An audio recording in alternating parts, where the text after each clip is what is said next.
When Jonestown came to its grisly end in 1978, the Mills did not feel safe. Ever since defecting from the Jonestown cult in 1974, the Mills were very outspoken against the actions of Jim Jones. They lived in constant fear of retaliation, and when Jeannie, Al, and Daphene Mills were killed in their home, a nation that thought they had no more to fear from the cult suddenly saw Jonestown hit squads around every corner. But was this the result of a hit squad or something else? And is there more than what meets the eye when it comes to this family? Hi, everyone. Thanks for stopping by our table of disappointment. This is How They Got Away, the show where we discuss the unsatisfying endings to your favorite unsolved or unpunished true crime and corporate greed stories. I'm your host today, Kelsey, with my co-host. Hi, I'm Annalise, and I am ready to drink the Flavorade. And our one guest today. Hi, it's me, Anna, and I'm also ready to try the off-brand, or maybe store-brand, who knows, Flavorade. Yippee! Our table has just a really big pitcher of grape Flavorade in the middle. Okay, I am imagining though we've all seen the pictures of Jonestown. I've seen the aftermath. Where are you going with this, Annalise? I am imagining that our table is there. Ew. Now that you've put the picture in my mind, I am now imagining that our table is there. It is not a good place to be. I don't like where our table is. I'd like to change tables, but you know what? We're here. We get what we get, and we don't get upset. Exactly. Today I've got an interesting one for you, and it's kind of one of those, this is my second family murder. I don't know what Annalise's are trios, mine are families. I don't know what that says about us, but that's where we're at. Mine is, it's a real question of whether or not the Jonestown cult is or is not related to these murders. And it really clouds the issue, as you're going to see as we get into it. Born July 2nd, 1939, as Deanna Gustafson, very little is known about Deanna or Elmer's early life. But what we do know is that by 1968, Deanna had become Deanne Rigby, 29-year-old single mother of two. It was at this point she would meet 40-year-old divorced father of three, Elmer Myrtle, at the Bay Area chapter of Parents and Partners. I could find even less information about Elmer Myrtle, even though based on his age, I estimate his birth year was around 1928, and they were married 6 months after they met. That's what I know about Deanne and Elmer. And we will get into how they relate to Jeannie and Al soon. So the family was described as ambitious and busy. The Myrtles owned several rental properties and raised the children, they had about 4, on a small farm in Hayward. But making a blended family work is not easy, and by 1969, at least one of the children had supposedly started smoking weed. And this is the 60s, 70s, the war on drugs, gateway weed, but also their children are early teens or younger, so like smoking weed is a bit of a concern. Sure, but it's the pickup of drug culture. Drug culture is getting really big at this time. Also true. This is where the Myrtles cross paths with one Jim Jones. That Jim Good old Jones. Jim Jones, the charismatic guy. Boo. He had just brought his congregation to San Francisco, and a friend of Deanna's had told her about him helping youths with drug habits. It's exactly what they needed. Because he knew how to draw people in. He really did. Willing to help with people that need it. They had like a whole thing with like homeless people too, I believe. Like it was like a we accept and we help and we support kind of message. I have a little bit about the Jonestown cult here because we need it for the context. We're not going to get really into it because that would take all day. But the Jonestown cult is such a story of if you had just stopped here, we would be telling a very different story, a much more positive and wholesome story. But James Jones had the too much gene. The too much gene in the worst way possible. Exactly. Let's get some context around the People's Temple and Jim Jones. We could sit here for hours talking about the cult and how it famously came to an end, but to briefly sum up a very long story, the People's Temple of the Disciples of Christ, or the People's Temple as it was more commonly known, was a cult based in America between 1958 and 1978. And it's a cult. It's for sure a cult. It's not a question. Its strong message of racial equality also appealed to many in a time of national strife around the question of civil rights and desegregation. This is the late 60s, early 70s. The Civil Rights Act had just been put in place. There was still a lot of strife around that. Sure. In 1974, Jones leased property in Guyana, South America, which would eventually become his socialist utopia, Jonestown. The People's Temple came to its infamous and horrific end November 18, 1978, when U.S. Representative Leo Ryan and some journalists went to visit Jonestown after widespread rumors of abuse. He was passed a list of people who wanted to leave Jonestown with him and tried to smuggle them out on his plane. They were caught and fired upon, killing Ryan, his aide Jackie Spear, one of the defectors, and 3 journalists. Yeah, and here's the thing too, is that the entire visit there, they're claiming like, oh, people can leave whenever they want, you know, you can do whatever. And so we got this list, and he actually talked to Jim Jones, and he's like, yeah, of course, sure. And so they get their little trek out, they go to this plane, and it's like, switch. Can't let them leave.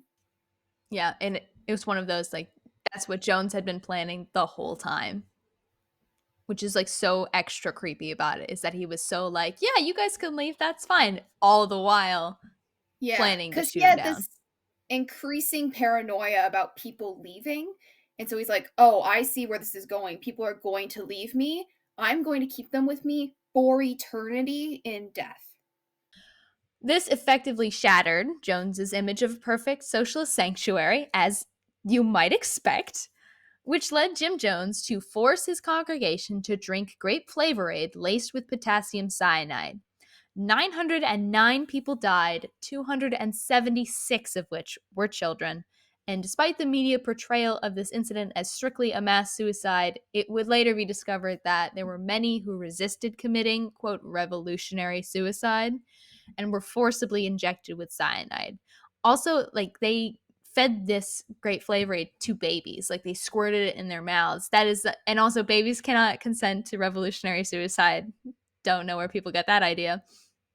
The Jonestown incident was very much mass murder as it was mass suicide. There were people who did willingly commit suicide, but a lot more that were murdered straight out. Sure, and you had splits of families where, say, the mother or the father were for this and were like, yes, let's all go together and drink this. And then one parent was so horrifically against it and was trying to get away. Like, you had splitting of families in this moment as well on top of it. And I think it's also important to say that Jim Jones did these like suicide drills where he'd have everyone drink.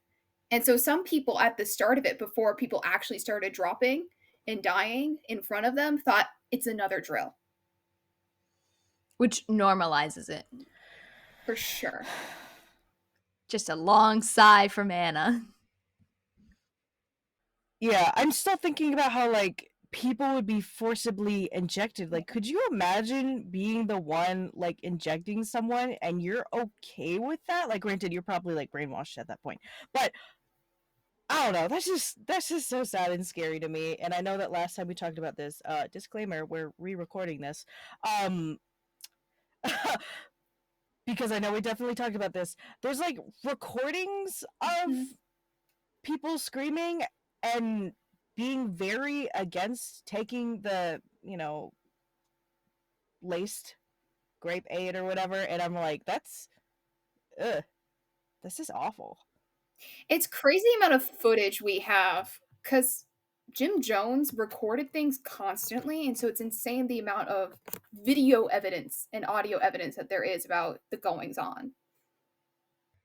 Yeah, and to be clear, potassium cyanide, I feel like in the media it has this portrayal of being this like flavorless poison. It is not. It is a very strong tasting poison if you were to take it by mouth. And grape flavor aid, dang if it don't taste like purple, but that is not, you were very aware pretty early in that there's something in it. It's a very strong taste. Damn, why does juice taste like almonds? That's what it tastes like, right? Like bitter almonds or something? You mentioned? Yeah. Like we don't like the almonds that we Yeah. have are sweet almonds. Like there's this idea that people think they know what cyanide smells and tastes like, but like most Americans don't come into contact with bitter almonds. You probably would not recognize the taste or smell, but it's enough of a taste that you would definitely notice it. But when Elmer and Deanna met Jim in 1969, 9 years before all of this would go down, they met a charismatic preacher leading a multicultural congregation whose main focus was the betterment of the community. Communal housing for retirees, parishioners offering to help one another for free, and their leader, Jim, claiming to be able to heal the sick through faith. All great things, all positives. Sounds great. That's where it all starts, huh? Mm-hmm.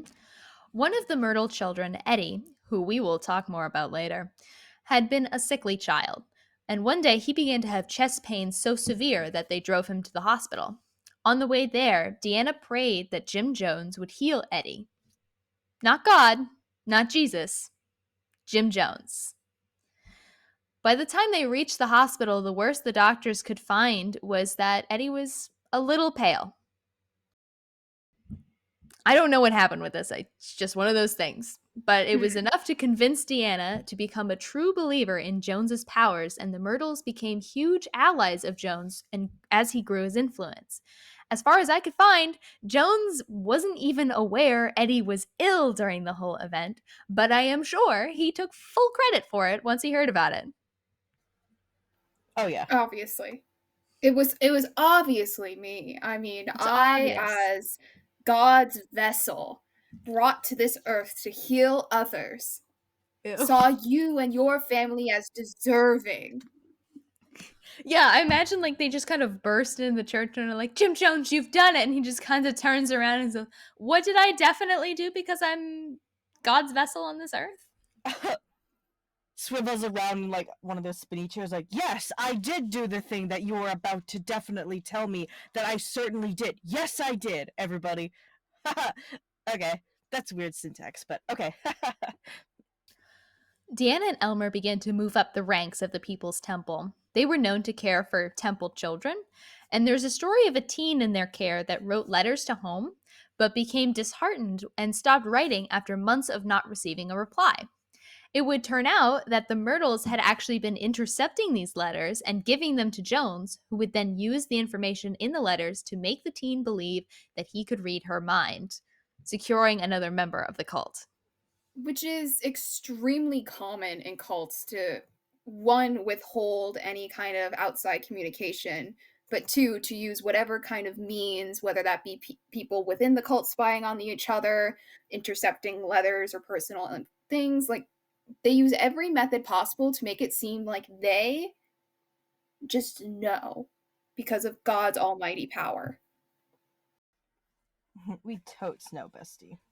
This incident went a long way to prove Deanna and Elmer's loyalty, and they quickly rose through the ranks of the People's Temple, eventually becoming the head of the Temple's publications office and official photographer, respectively.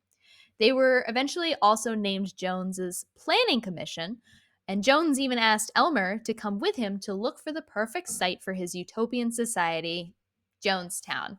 I think most of us who are aware of Jonestown have seen some of the classic photos of Jones at Guyana, like looking for Jonestown before construction was built. Those photos were all taken by Elmer.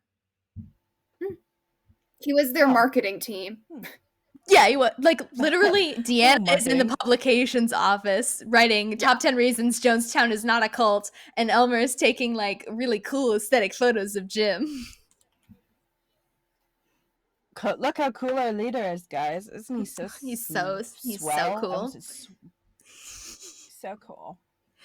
But all was not perfect between Jones and the Myrtles. Despite their loyalty, the Myrtles had been hesitant to give up all of their financial assets to Jones. Another very common aspect of cults, giving up your financial freedom.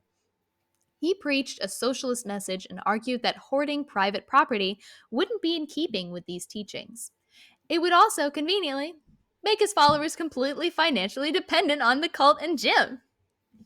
Which But is that exactly what he wanted. has nothing to do with it. Boo. It's all about our socialist message. You should give me your stuff, not because like, but you should totally get to me. You should give me your for stuff. reasons, so everyone can. It reads like Give me the your stuff. wealth, the whole like, was it wealth prophecy or whatever that's going on today? It's like, you give to your church and God will give you back millions. It's the same thing. It's the exact same thing. Oh yeah. The Myrtles had several properties in California because they were landlords, and they were hesitant to give up control over them. But eventually, they agreed to give temporary. Wait, why is that's how you say it? Why am I saying it like that? But eventually, they agreed to give the church temporary control over the properties as they planned to go on a trip, and the church could look after the properties while they were gone. The trip ended up not happening and being canceled, and when the Myrtles asked for control of their properties back, they were refused.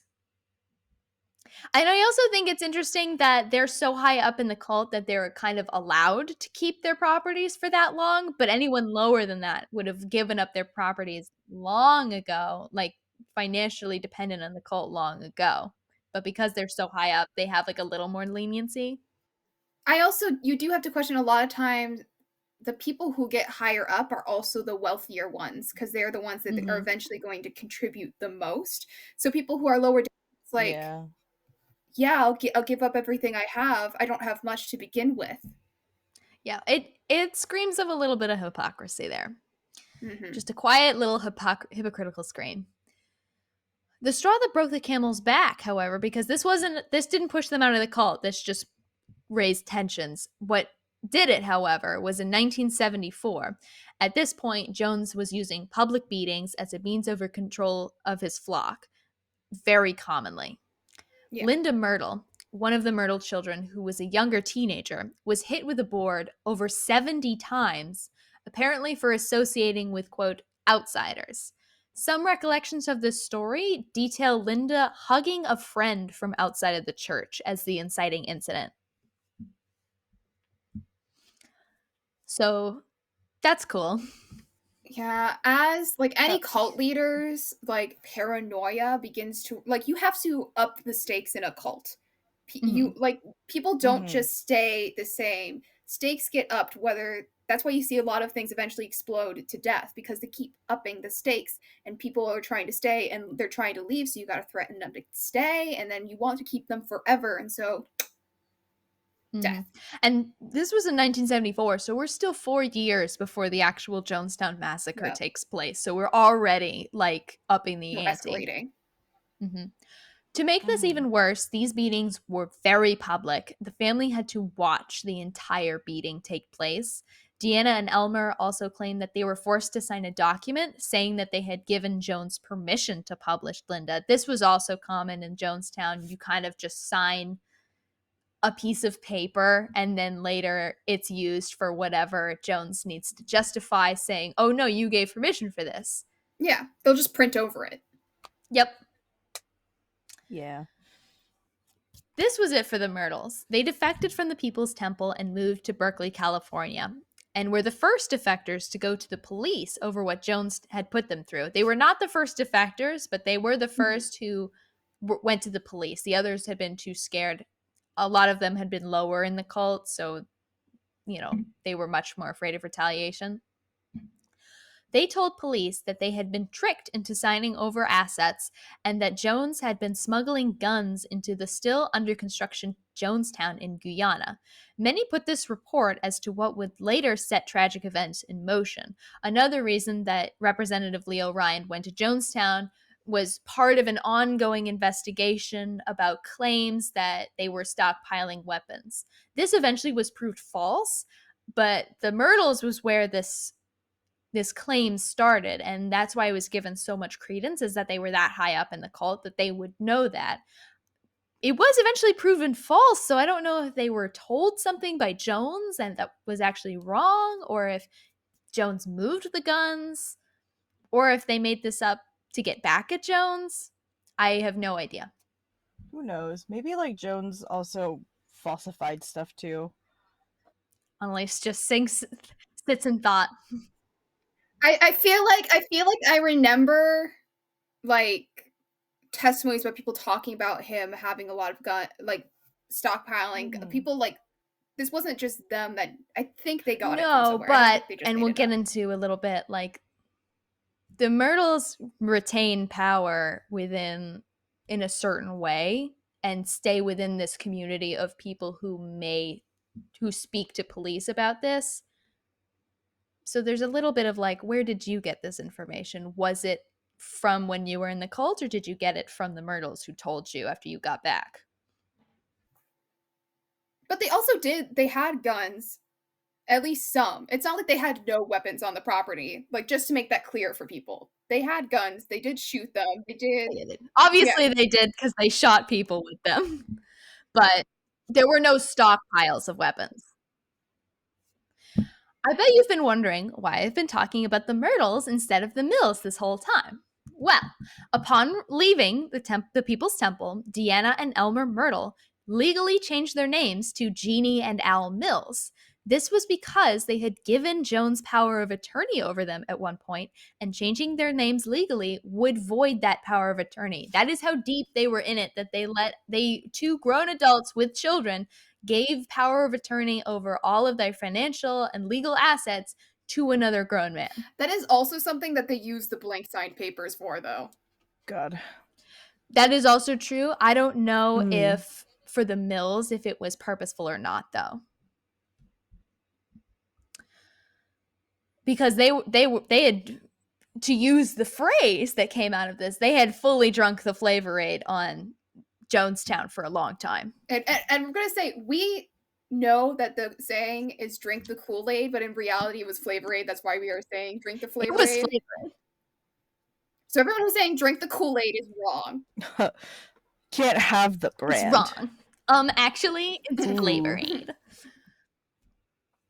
Once away from the cult, Deanna and Elmer, now Jeannie and Al, devoted themselves to providing support for those who had escaped cults, particularly Jonestown. The Mills founded the Berkeley Human Freedom Center and co-founded the Concerned Relatives of People's Temple members with other Jonestown defectors. So they became the sort of stateside contact for defectors of the Jonestown cult, which is why I wonder about the rumor of stockpiled weapons. From what I could tell, the Mills were the first to tell police about it.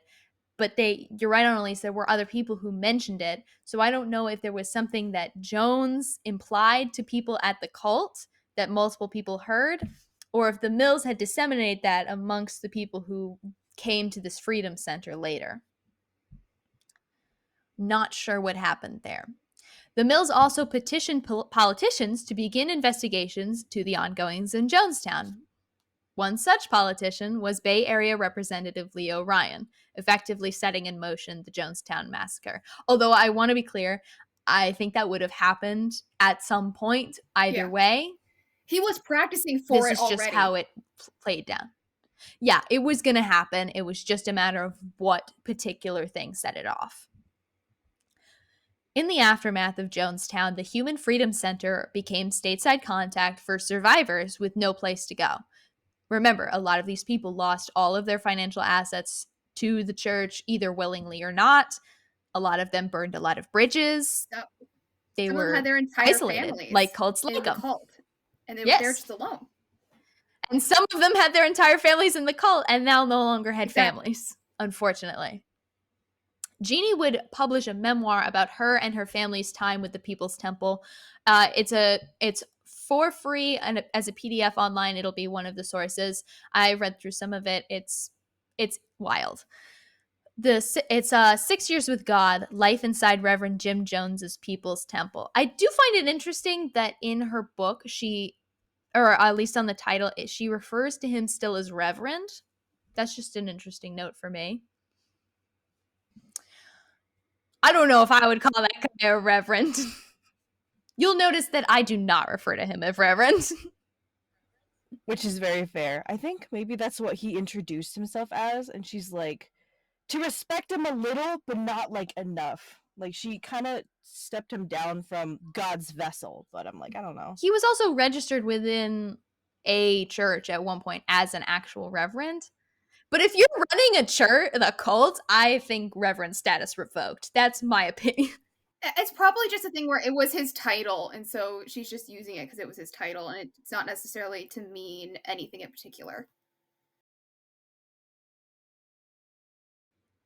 One Tuesday night, February 26, 1980, a little over a year after the Jonestown tragedy, police would receive a frantic call from Al's mother around 9 p.m.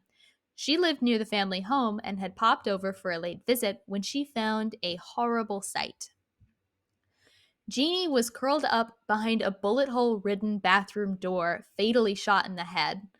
Al was face down on the floor in the master bedroom, single gunshot wound to the forehead, and Daphene was also found in the master bedroom, splayed across the bed with a gunshot to the temple. When police got there, Daphene was still alive and was rushed to the hospital but died of her injuries shortly after. All of the gunshots were from a .22 caliber pistol.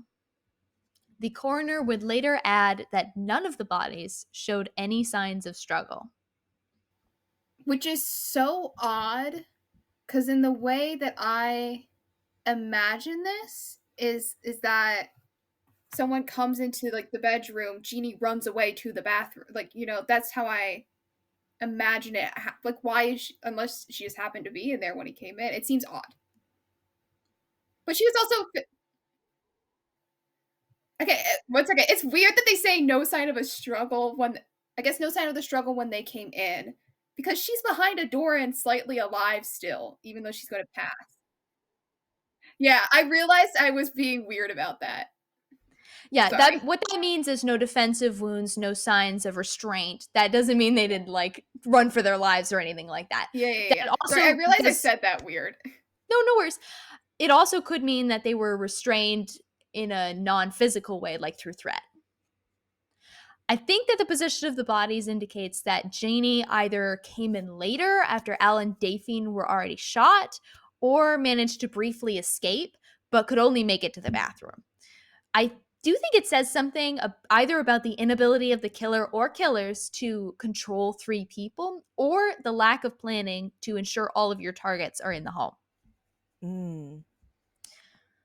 The lack of struggle on the bodies also says to me that the attacker or attackers have had to have some other sort of way of controlling the family. We know they had at least one pistol because they shot them with it. Perhaps they held the gun to one of them to control the others, or if they were someone the family knew, as there was also no sign of forced entry in the house. So the police speculate they knew these people, possibly. It's also been said that by neighbors and friends that the Mills didn't really lock their door. It was the 70s of it all. So they could have just walked in. But there's still a chance that this person just walked into the room and managed to shoot at least one of them by surprise, maybe both Daphene and Al. Jeannie maybe started to run, and then she was gunned down in the bathroom after that. Like, they could have just walked in. Most people do not assume when a person walks in a room that they're going to get shot. So you could get at least one person by surprise, I think. For sure. And even if they heard like the door downstairs, there's other people in the house. So it's like It's funny you say that, Annalise, because one of the other Mills children, 17-year-old Eddie, was in the house at the time of the attack and was completely unharmed. In fact, he'd had no idea what had happened just in the other room. He told police that he'd smoked a little just weed chilling. and watched some TV, and he theorized, like he provided this theory, that the sound of the TV had blocked the sound. I'm going to get into why I think that's a little weird. As far as investigations into the house went, a shotgun and a handgun were found inside the home. I couldn't find info about whether this handgun was the correct caliber, but either way, neither showed signs of being fired recently, and there has never been a murder weapon connected with this case. But they were all of them were shot with the same weapon. All of them were shot with a .22 caliber pistol. So, some theories. Uh, when it comes to a scene like this, it's important to go in with no assumptions and consider all possibilities, but still, burglary was quickly ruled out. No signs of forced entry, nothing seemed to have been moved or taken. It looked like a come in, shoot these people, leave. Yeah. There was also, I did see, I'm going to mention it because I saw it in a few different places. There was also some people who said it could have been a drug deal gone bad. I think that's mostly in reference to the fact that Eddie admitted to smoking weed that night. I don't know that he admits to procuring the weed that night. Also, it's weed. It's a very 70s war on drugs view, I think. Yeah. I don't really see that as a possibility. Also, I uh, wouldn't either. for the record, a 22 is the smallest, one of the smallest caliber guns you can get. I don't really see a drug dealer doing a 22. I don't know. Kelsey's like, the aesthetic of it, no. That is a completely non-expert opinion. I also think it would be very interesting if it was like a drug issue, because typically, granted, what I know is from Criminal Minds and all that jazz, they would go after the person directly and not the family, unless it's like something more. To send a I don't know. message over Yeah, weed. because I'm just like, huh, I'm gonna kill your family because you did not pay me for weed, or give me my weed. I don't know. I feel like Eddie's Our more of a opinion of buyer weed than a is very maker. different than it was at the time, though, to be clear. But also, if it's like a drug dealer who this guy owes him money, why wouldn't they take things? Why wouldn't they Yeah, get money from the exactly. house? That's like, When the news of these murders broke, a nation who had just gotten over the original Jonestown massacre was once again thrown into a panic over worries of leftover hit squads. Defectors of the cult had long claimed that Jones, in addition to suicide drills, had trained hit squads to take care of his enemies and feared their retaliation long after his death. According to Angela Miller, editor for A&W, the Mills themselves were, quote, positive there was going to be some kind of retaliation, end quote, against them. And this threat was taken so seriously that the Mills family and several other once high ranking defectors were taken into federal protective custody in the weeks following the Jonestown massacre. Like, the threat was considered credible enough that federal resources would put into protecting these people. Many also say that in Jones's final speech, where he indicates that he has been betrayed, in the midst of people screaming in the background as they are forced to drink or be injected by grape flavored Kool-Aid laced with potassium cyanide. Many believe that he is speaking of the Mills specifically, as it was their actions that very directly led to the actions later. Although, once again, we all know that was going to happen one way or another. I don't blame the Mills for just trying to bring attention to a cult leader. But due to their once close relationship, it's believed that Jones is speaking very specifically of their betrayal. Scary guy. As we mentioned earlier, the Human Freedom Center also became a stateside contact for survivors of the massacre, and Jeannie, in particular, returned to her activism against cults in the months after. It was at this point she would write her book, The 6 Years with God, and she unpacked her and her family's experience with Jonestown and its aftermath. And with all of their work to break Jones's utopian illusion, the Mills certainly would have been considered enemies of Jones. They fit the bill. If anyone was going to get cult hit squatted, it was going to be the Mills. There's also evidence that another former cult member, Tim Stowen, had been staying with the Mills shortly before the murders. And some theorize that there were cult members involved in the murder, and it was a cult hit squad, but that they were going after Tim instead. I'm not really sure what about this case makes people think that. I couldn't really find a whole lot about Tim. Maybe the fact that everyone in the house wasn't eliminated, so it didn't really look like a family hit. I think it's a little weak, especially since none of the family members really seem to have been like tortured or anything, like Yeah. to ask where Tim was. I don't know. it was a pretty clean kill considering. Like, even if we have one person running away to hide, it wasn't like it was excessively Yeah, drawn out. exactly. Doesn't really make sense to me, but it was mentioned in several places, so I will bring it up here. However, San Francisco police investigated the possibility of the involvement of a Jonestown death squad and could find no evidence that one even existed, and public panic began to quell after police turned their attention to Eddie. Obviously, the fact that Eddie was home during the murders and claimed to have heard nothing raised a few eyebrows. He claims that he had the TV on, which covered the sounds. However, because you know I did my decibel research, the average TV will reach a high of about 70 decibels, and a gunshot is about 145 decibels. So that doesn't really track. But I see Annalise going, oh, but what about a silencer? Well, even if the gun had a silencer, according to the American Suppressor Association, the average suppressor, because that's what silencers, that's their official name, is the suppressor, because they don't actually, it turns out silencers are not that good and do not silence gunshots. They suppress them at best. The average suppressor will only reduce a gunshot by about 25 to 35 decibels. Even the most efficient silencer on the market will reduce the smallest caliber, a .22, which was used in this murder, to between 110 and 120 decibels. So it still should have been very clearly heard over the sound of the TV. And I think we talked about this the last time we recorded. No matter what, this man has to be so high. I don't care what he's watching. I don't care if he's watching a horror movie at the same exact time. If he completely did not notice, this man had to be out of just gone. And I don't think, like, they spoke with him that night. Nobody mentioned that he was, like, out of his mind high. He said he'd smoked, like, a little weed. And nobody, like, indicated that he was out of his mind high. So I don't think that's the case. And also, for reference, 110 to 120 decibels is between a jackhammer and an ambulance siren. So it is not quiet. No, but we have also talked about how some people think that the sound of a gunshot sounds like a car fire, like backfiring outside. Even though it's very True, close but to him. he didn't hear anything. Okay. He didn't hear anything. Although I will say neighbors also didn't claim to hear anything. So it's weird. But they're also in another house, so they have a little bit more of an excuse. The other room, not so much. Yeah, not so much. It's weird either. Any way, shape, or form, it is weird. It's weird.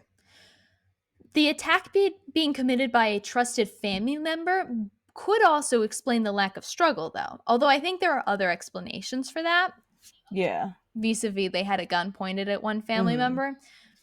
But it could explain the surprise that they weren't expecting to be shot at when somebody walked into the room. It's worth noting. Eddie had always been described as a reserved kid, even when his health improved. His own mother, Jeannie, described him as very solitary, though not in a negative way, just kind of like an introverted kid. Bro, I am also introverted. Of course, he also grew up in a cult. So that's probably going to change how you grow up, that cult environment. Especially one that doesn't allow you to associate with outsiders. Yeah, also remember, Eddie was there for the very public beating of his sister. Like, he was there for this. Friends described Eddie as very nonviolent and believed that he wouldn't even know how to use a gun if he had one. However, when Eddie was brought in for questioning immediately following the shooting, so no time to be touching anything else, his hands tested positive for gunshot residue. But according to the Berkeley Police Department spokesperson, it was such a small amount that it could have been a completely innocent reason for testing positive. So I looked into that because I was like, what the fuck does that mean? So number one, if you touched any fireworks, those have gunpowder in them. So if you touched any fireworks, you have some on there. According to an article in the Journal of Undergraduate Chemistry Research, mechanics and those handling fireworks can produce a false positive for gunshot residue. In their study, they indicated that mechanics, particularly those who handle any sort of barium, could produce a false positive for the test they use for gunshot residue almost 80% of the time. So it's possible that Eddie came into contact with fireworks or was in a mechanic shop or shook hands with a mechanic. Remember, this is a very small sample. Like, even just touching hands with somebody could have done this in the days leading up to the murder. The small size of the sample, I think, gives credence to that. So, no smoking gun there. Pun intended. So, with no murder weapon and no witnesses, we assume Eddie was telling the truth, and the police let him go. They really had nothing to hold him. 1 year after the murders, keep in mind, Eddie is like 17, 18 when this is all going down. So he's very much a teenager. Eddie makes a rare statement. He had at that point dropped out of high school to manage his parents' rental properties. And with the exception of one brother he lived with, he rarely saw his other siblings. I don't know if there's a specific reason for that, for the children not really speaking. There's a couple of possibilities, or maybe they just drifted apart. Sometimes it happens. In 1983, sometimes it happens. In 1983, a probate court, which is courts that determine, who gets what in terms of inheritance, determined that as Jeannie and Al had no will, so that would mean that $200,000 would go to Eddie as Jeannie's only living biological child. The other children were Al's from a previous relationship. And the remaining $500,000 was split between all living children, so Eddie as well. And so he got a pretty substantial payout after the murders. I will say that none of the surviving family members believe that Eddie had anything to do with the murders. So I don't think they think he killed their parents. The money could be related. Like there's that weird, like he's a Jeannie's biological child, so he got more money than the rest of them. That could still cause tensions. Or it could be nothing. Could be nothing. They just don't chat. If you have rental properties, you can already rake in a lot of money because like they had a good amount of property, I believe, yeah. So it's like he doesn't need to kill his parents. Also true. I know initially when we recorded, we were kind of like, he's a little suspicious, but now that we're talking about this again, and you talked about how like gunpowder. The rental properties belonged to his parents, so he would not have gotten any money out of that unless they gave him any. He'd still like. But also he's 17, 18. What the fuck do you need all that money for? He's just like, your weed that you're smoking? Weed. Just weed things. Eddie left the Bay Area, Eddie would go on to leave the Bay Area and leave the country, in fact, and wouldn't return until December 3rd, 2005, 25 years later, from Japan, where he was living with his wife and 2 children. Also, the distance could be a big thing as to why he doesn't really chat with his siblings. Just saying, like, being in a cult, some people trauma bond together, other people just push each other away. Also, their parents were murdered, and he was there for that. Like, most people do not just, like, wash that out. Like, police were waiting for him at the terminal to arrest him in connection with his family's murders. So, it's been 25 years. What happened here? The cold case had been reopened a few years prior, and the new investigator believed that the forensic evidence was strong enough to make an arrest. This was not the case, however, and the DA determined that the case was too thin and declined to file charges, which I agree with. They really did not have anything. They have no murder weapon. He has a little bit of gunshot residue, but as we've established, could be a lot of different reasons for that. He has no alibi, and he was in the house. That's pretty strong, but that's circumstantial, not forensic. And so 5 days later, on December 8th, Eddie was released from custody and then flew back to Japan, where he still lives with his family. That's where his family lives. I don't know if I'd want to chill in a place after I got arrested for a 25-year-old murder.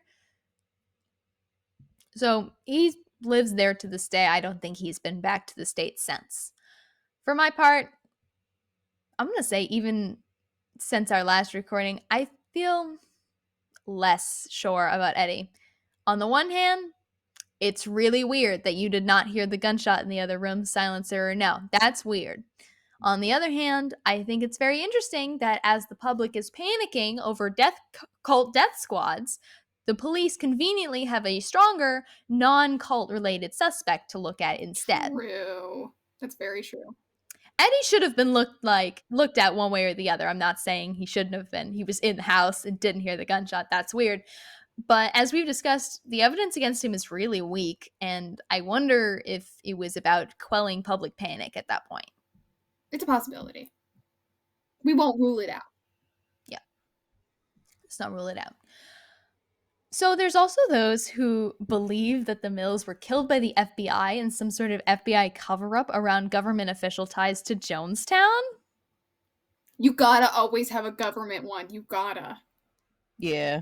You gotta. So what gives this theory credence is that the FBI had completed their interviews with the Mills 2 days before the murders took place. And some believe that the Mills family told the FBI something that indicated having some sort of knowledge that the FBI didn't want the public to know, and killed the family to keep it from being leaked. We'll keep our eyes on it. Worth mentioning, it's part of the case. I don't know about that. Yeah, I don't know about that either. There's also, as part of this, there's a continuation of a larger conspiracy theory that the Jonestown massacre was actually the result of a CIA mind control program, and that Representative Leo Ryan's death was purposeful due to his critical view of the CIA. Okay. Now, while we say this,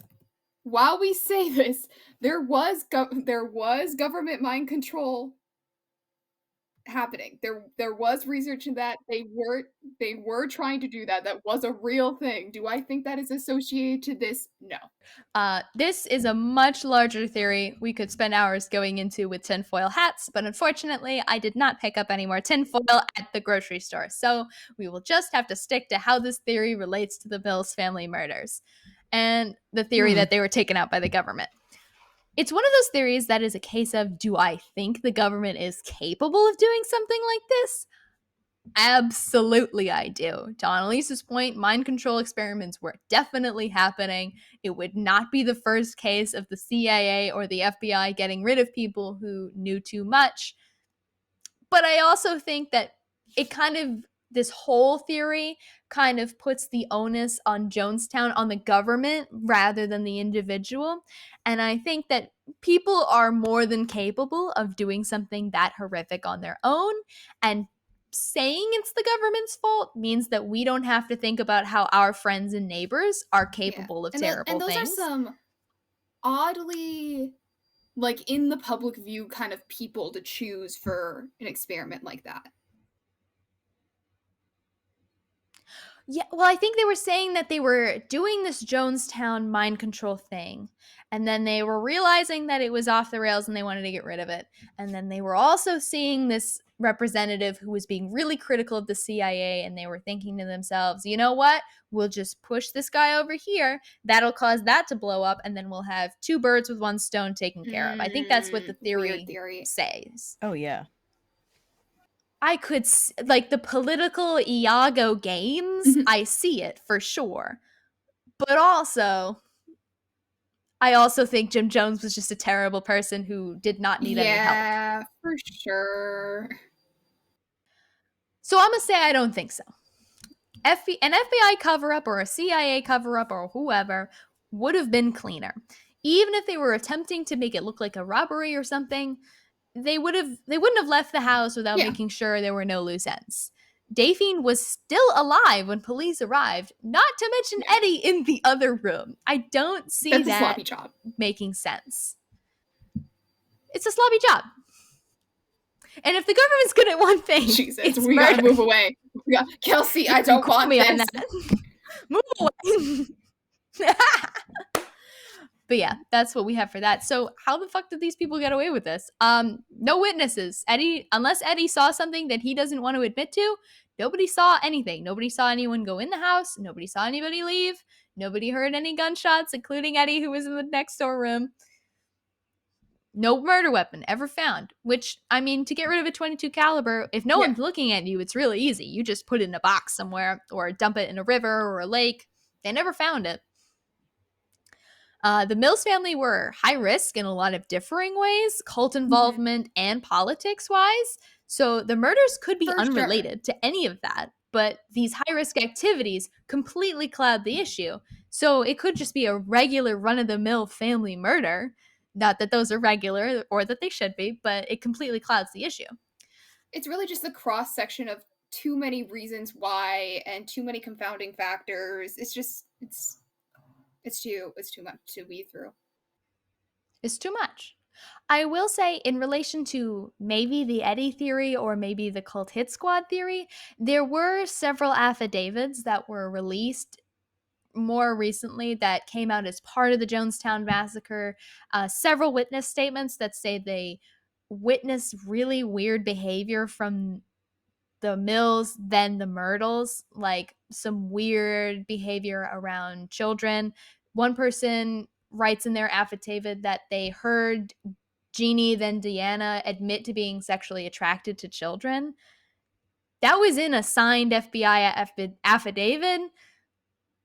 That's all I could find on that. But there were several incidents where the Myrtles, now the Mills, were not very good. They were not good people in the situation. We covered at least one story where they like fucked with the mind of a teen, and also people, defectors of the cult, who were in their own way deprogramming themselves from cult mindsets, said that the Mills still continued to kind of play what they refer to as cult games, which is like a lot of mind manipulation and kind of gaslighting and like he shed, she shed kind of things. We said this before, that it takes a really long time to, like, people deprogramming themselves who were purely victims, and the people especially who had kind of a high ranking role, so much is normalized and justified and then becomes ingrained in just what you do day to day, how you speak, how you act, that it's very hard to then step back from that and undo those habits. Not that I'm saying that that is that they have blame on their hands for things. Obviously, it's not all black and white, but they were also still as well victims of the cult, even if they did perpetrate some things. It's a gray area, unfortunately.